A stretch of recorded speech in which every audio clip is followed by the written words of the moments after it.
May kaunting plastic, kaunting kahoy, kaya kasang niyog. Dito pila. Gumagawa ng relo. Sa paglalakad namin, pagmumotor namin, may nagpagawa rin sa amin ng relo. Maraming mga bata sa tabing ilog, mga anak ng katutubo. Kumita kami sa pagre-repair ng relo, may nagpagawa, may nagbayad. So ginawa namin, binili namin ng merienda, pagkain, para sa mga batang katutubo na makikita natin. Wiggle, wiggle. Like.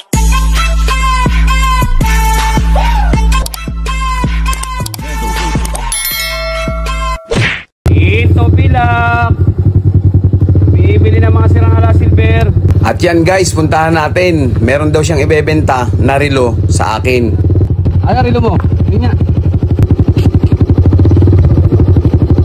Ito kaya hindi mo lang nagagamit kasi napipindot mo. Pagka halimbawa na wala sa oras, ipindutin mo lang ulit ito. Yan, pindot ulit. Babalik sa dati. Ha? Ibinebenta niya sa akin guys yung relo niya kasi akala niya sira. Hindi niya alam, hindi niya lang kayang itama at sala sa oras yung relo niya. Kaya ang ginawa ko Wanderis, tinuruan ko siya kung paano niya ito itatama upang magamit niya at hindi na niya ipagbili sa akin. Ang pindot hanggang sa lumabas yung tamang oras, ha? Para magamit mo. Kasi pagdating ng mapindot mo, mawala. Sabihin mo sira o hindi mo magamit, ha? Sige, dito na kami, ha? Sige po, kuya. At finally, Wanderis, maya-mayang konti sa paglalakad namin, pagmumotor namin, may nagpagawa rin sa amin ng relo. Ayan guys, oh, nagpalagay siya ng battery at nagpapasalamat naman ako dahil pagkalagay ng battery, umandar agad. Syempre, may blessing na tayo. At ang nakakatuwa dyan guys, dalawang relo ang kanyang pinagawa sa akin. Ayan o, isang black at isang puti, stainless. At sisikapin ko na paandarin ito para syempre may kita kami. Ayos na guys. At sa tuwing lalakad kami, Wanderis, hindi naman namin naranasan na kami ay masiro. Talagang meron pa rin nagpapagawang tao na mahilig sa relo. At hindi na ako makatiis, Wanderis. Kanina ko pa nakikita habang nagmumotor ako, yung tabing dagat. Sa malayo pa lang natatanaw ko na. Kaya pupuntahan ko na siya guys para ipakita ko na rin sa inyo yung ganda ng dagat at dalampasigan sa lugar na ito. Ito nga pala guys ay sa General Nakar, Quezon. Pagkakaalam ko yung lugar na ito, Pamplona, kung hindi ako nagkakamali. Ayan guys, oh, makikita nyo yung bundok, parang may nakahigang babae, yung hugis niya. At hindi na ako nakatiis guys, bumaba na ako sa motor para mas lalo ko pang makita yung ganda ng dalampasigan. Banayad na umiihip ang simoy ng hangin. Napakasarap sa balat at napakalamig. Sinasabayan pa ng tunog ng alon, Wanderis. Tahimik na tahimik at payapang payapa. Guys, maraming mga bata sa tabing ilog, mga anak ng katutubo. Kumita kami sa pagre-repair ng relo, may nagpagawa, may nagbayad. So ginawa namin, binili namin ng merienda, pagkain, para sa mga batang katutubo na makikita natin. At napansin ko Wanderis, dito sa ilog marami mga batang naliligo. Tara, dala natin ng merienda. Itong bag ko ay puno ng pang merienda para sa bata. Tara, ito may mga bata ng katutubo nandito. Ayun, may mga naglalaba pa. Halika dito, Totoy, dali. May dala akong merienda para sa inyo. Ay, alin po ang anak ninyo diyan? Wala. Wala pa. Oh, dali, dali, dali. Meron kaming merienda. Meron po. Talagang libre kayo sa tubig dito, ano? Saan nyo ibibilad yan? Diyan na rin.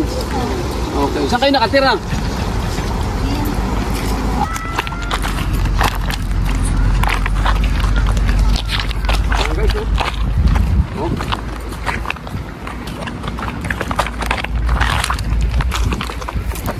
Simpleng bahay ng katutubo, oh. May kaunting plastic, kaunting kahoy, kaya kasang niyog. Pag malakas ang ulan, magsisilungan sila. Pag napakainit, meron din silang sisilungan. Guys, punta tayo doon. Meron pa, yun, nakita ko. Doon, Wanderis. May marami pang bata doon. Tignan natin. Dala natin doon, may bata pa. Wanderis, may napansin ako. Ayun, oh. Siguro ginagawa nilang libangan. Yung mag-ipon ng bato. Ayun guys, meron pa doon. Guys, napakaraming mga batang katutubo akong nakita dito sa lugar ng ilog, sa ilalim ng tulay at sa mga gilid ng mga ilog. Nasa kabila ng napakataas ng sikat ng araw at napakainit, Wala na! Ubus na guys! Hatiin na natin. Sino pa wala? Yan lang, kanila lang dalawa. Sakto din lang, wala kuya. Sakto. Oh. Okay na. Anong sasabihin? Salamat po. Okay. Walang anuman. Kinuha ko pa yung natira sa aming kulong-kulong kasi napakarami talagang bata. Pati nga matanda, inaabutan ko na rin kasi nakikita ko talagang gustong-gusto din naman nila na tumanggap ng dala namin. Kahit matatanda na sila, may natira pang 5. Ibigay pa natin ito sa iba.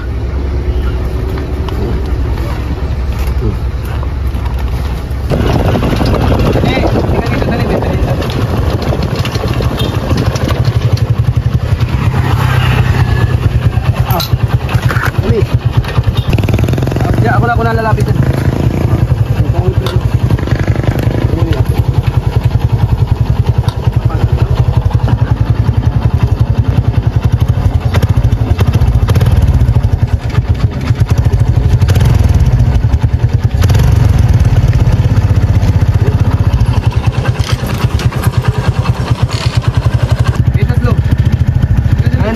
Lapit ako dun.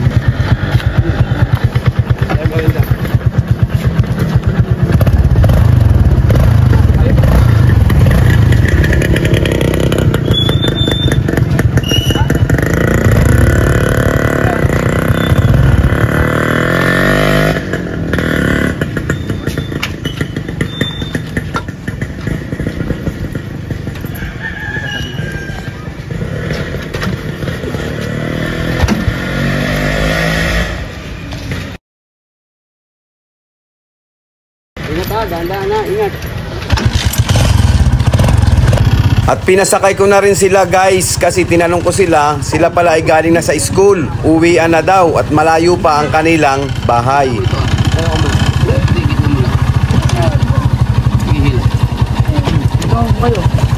Dito ka. Upo na ito, upo na. Ayan. Hindi na, pero malapit na kayo. Malapit na. Sino inuntog kanina? Saan ka nauntog? Gawa ng paglubak. Kaso lang yung isa, nauntog. Napasarap kasi yung kain sa biscuit, bigla nauntog. Nakakatuwa naman Wanderis kasi sa kagaya nilang mga katutubo, open at bukas na rin sila sa school. Siyempre, para matuto na rin silang bumasa at sumulat, di katulad ng marami sa kanila na talagang lumaki nang hindi marunong magbasa. Okay. Oh, yung walang nira. Ay.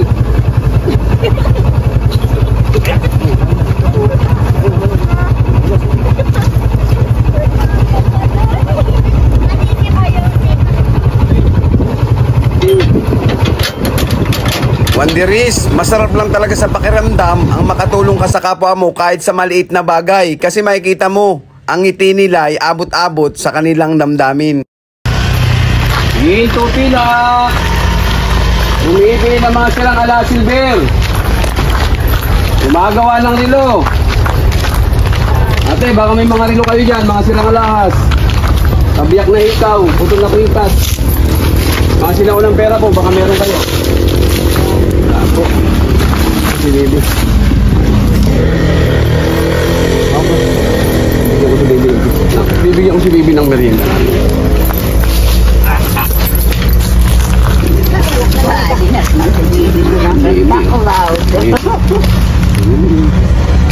Salamat po.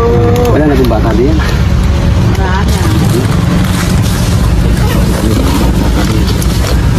Po, may mga relo kayong mga sira dyan, mga lumang pera. Ayun, may bata doon sa tabi ng ilong. Ang tama. Oo. Sige, dito muna kami. Dito muna po kami.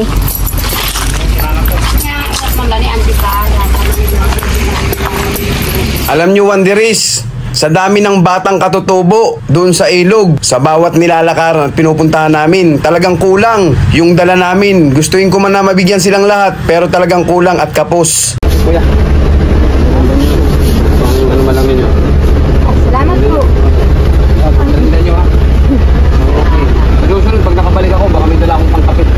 Salamat po. Dito na kami. Thank you guys. Pa-subscribe ng aming YouTube channel at pahit na rin yung bell icon para sa susunod, update kayo sa mga susunod naming videos. Salamat guys. Thank you. Wiggle, wiggle. Like.